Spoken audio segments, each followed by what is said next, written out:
This dude struck God with the palm of his hand. That's crazy to me. And yet, by the grace of God, we see in a couple of chapters, you'll see Jesus from the cross. You know what he says? Forgive them, Father. They don't know what they're doing. That's powerful stuff for you and I. Verse 25, and we'll wrap this up. Now Simon Peter stood and warmed himself. Careful, Christian.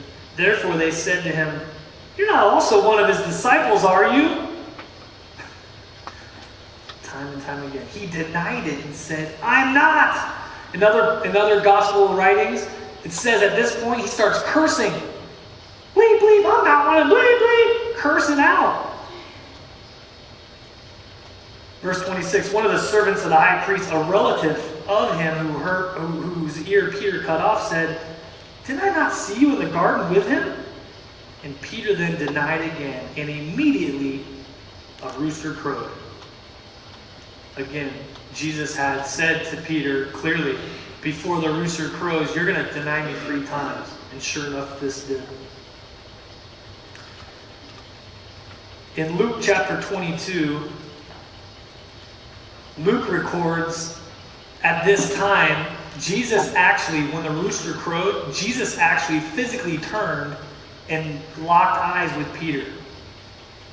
And here's where I want to close. And I want to ask you this.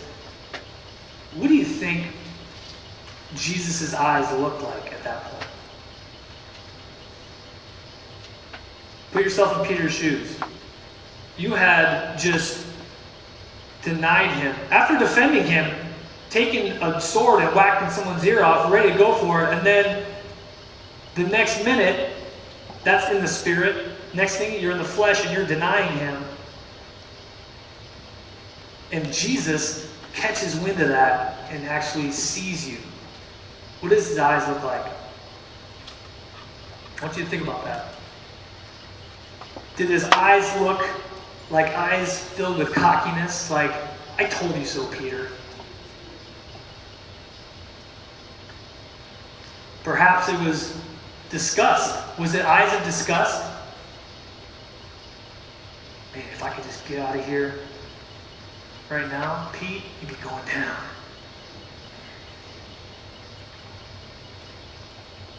Or was there love and compassion and forgiveness in his eyes? Looking at Peter. Love you, man. I'm going to forgive you. In fact, when I send my spirit to be upon you, you're going to be used by me in amazing ways. Yes, you've denied me 3 times, but as you connect with me and you repent, and I send my spirit in you, you're going to preach, and there's going to be 3,000 people that are going to come to know me through you, Peter. I don't really believe the answer to that question kind of shows how you view God.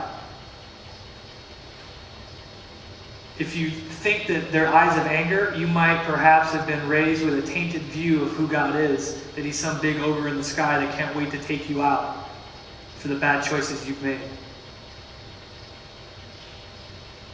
But can I tell you that I know Jesus' eyes are full of compassion, forgiveness, and love. And that's his eyes for you. Forgiveness. Have you betrayed? God can forgive you. His eyes of grace and forgiveness are right here. And he's speaking to your heart.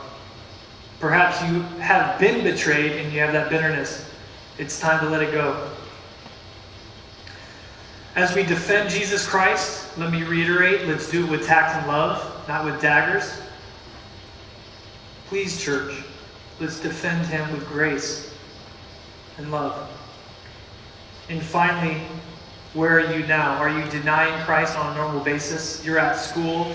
At church, it's one thing, but you're at school, it's a whole other thing. You're denying him, whether it's in word or in action. It's time to allow God to change that, to be bold, to love the non-believer, to stand up for who you truly are, to live a life of freedom.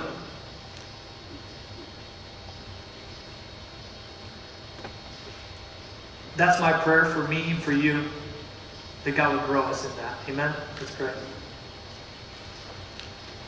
Father, a lot to absorb here in your word. Deep truth, practical insight, great examples.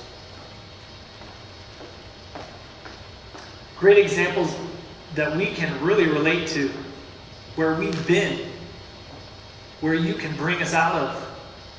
As we continue with the story with Peter and how you just forgave him and blessed him and changed his life.